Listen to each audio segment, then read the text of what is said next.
So we're about to start rolling up to the meet, and none of us know what to expect at the moment. So I'm just gonna have my camera roll and see what happens from here.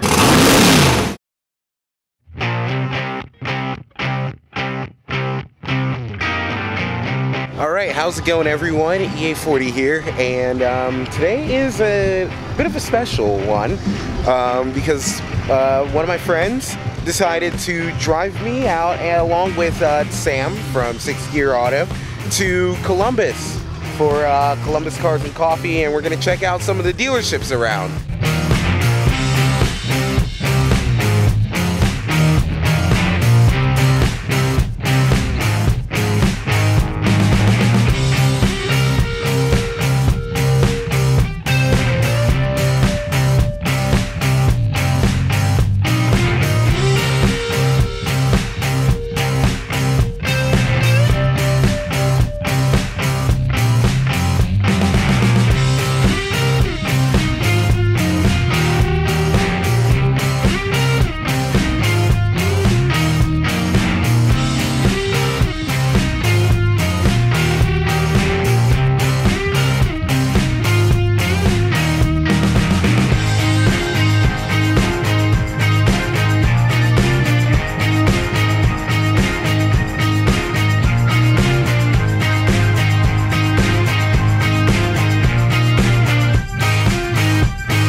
Sam! Hey. So what's going on right now? I'm watching acceleration.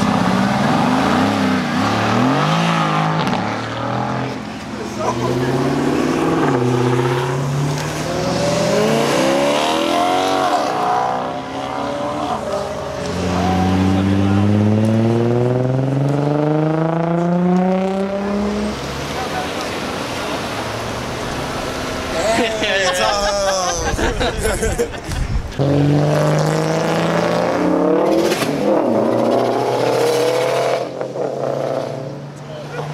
Oh, God. Yes, please.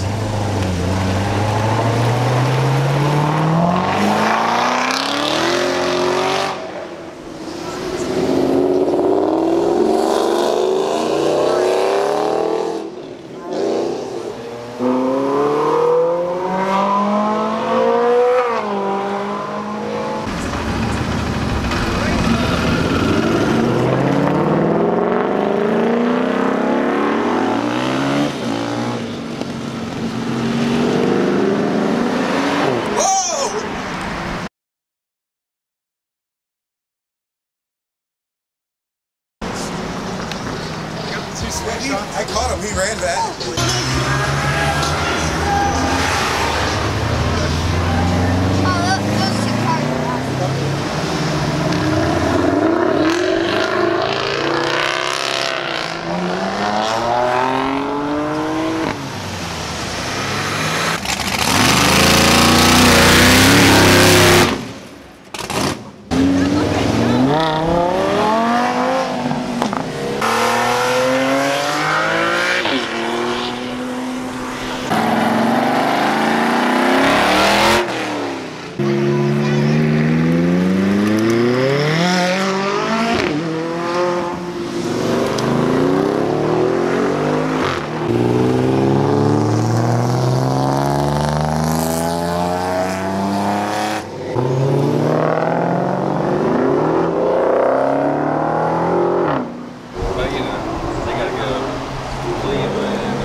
It's an hour drive for them.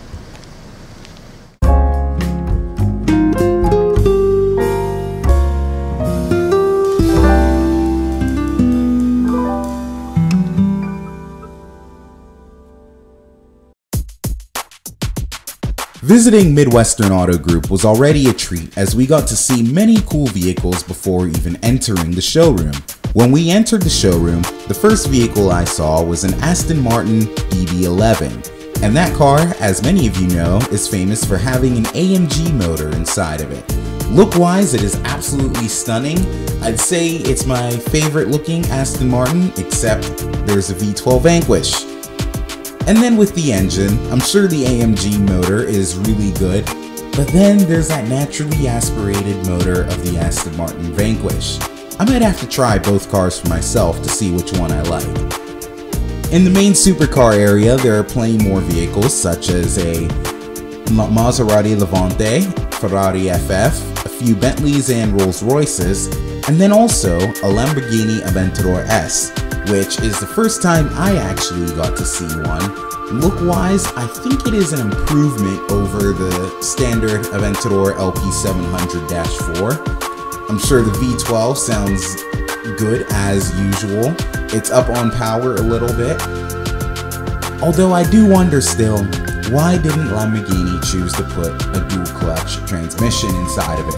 I think that might have been the more logical choice, but I'll have to try out Aventadors before I can give a proper verdict on. So right now I'm looking at the Porsche Panamera Turbo, and what I was just explaining as to why I am so impressed with it is essentially like a balance of the power and, dare I say it, the fuel economy. A few specs: 550 horsepower, 567 pound-feet of torque out of a 4-liter V8 twin turbo. And then let's look at the fuel economy.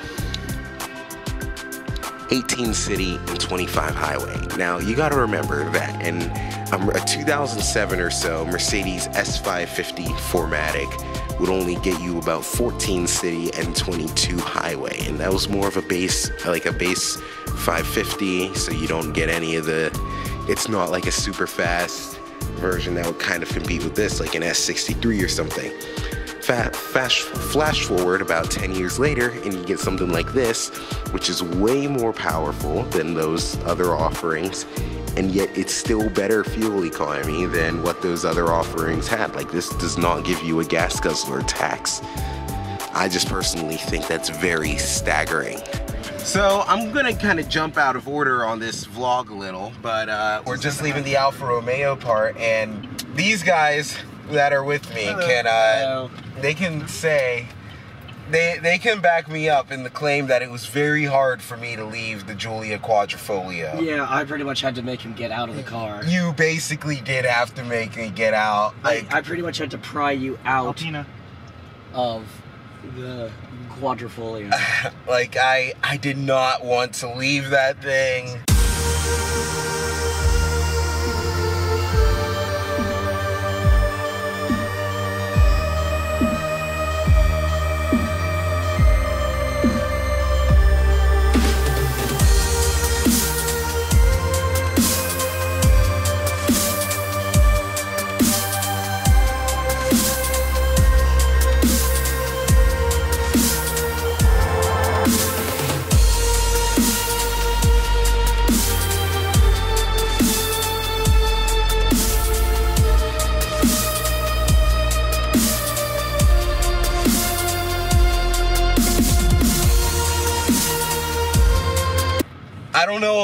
I don't know if I've fallen in love with a car that hard in such a long time. Anyway, so now we are at Toy Barn, and let's keep the day going. So looking in Toy Barn, to be honest, I didn't see too much of what they had beforehand, so this was already going to be a surprise. But look at this. It's a Shelby GT500. Corvette. Sam is filming over there, so I'll lower my voice a little. Hey, Sam. C6 Corvette, convertible, Pontiac Trans Am. Old Porsche here. I can't remember the exact name of this one. But look at this. Yes, slant nose 911 turbo. Just look. Just look. Sam and I are basically saying the same thing right now, which is kind of funny. Porsche 356 Speedster, Porsche 944, Pontiac Trans Am. Right here. Wow. Sam thinks he's in heaven. I kind of had the same reaction. He kind of gasped as he started walking up the stairs. I started kind of doing the same. 650, 12C Spider. Huracan LP 610-4. Gallardo, I believe this is an LP 560 over here. Ford Focus RS.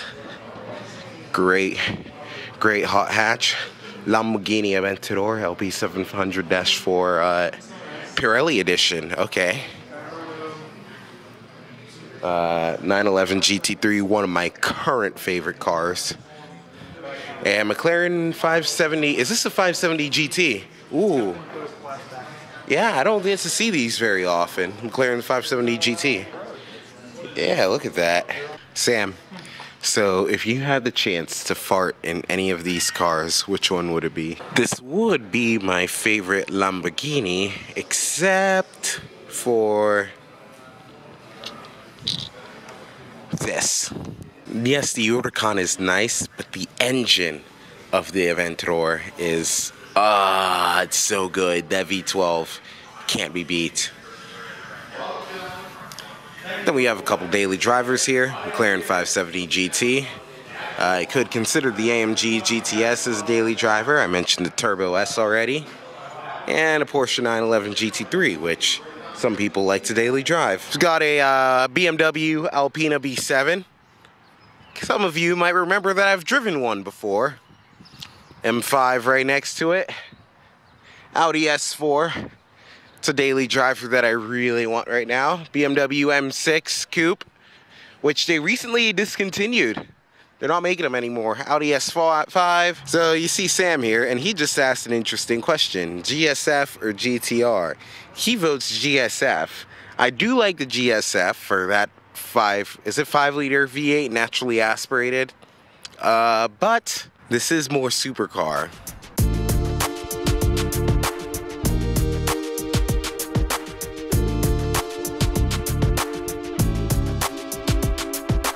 Now this is a pretty kitty, Jaguar XKRS.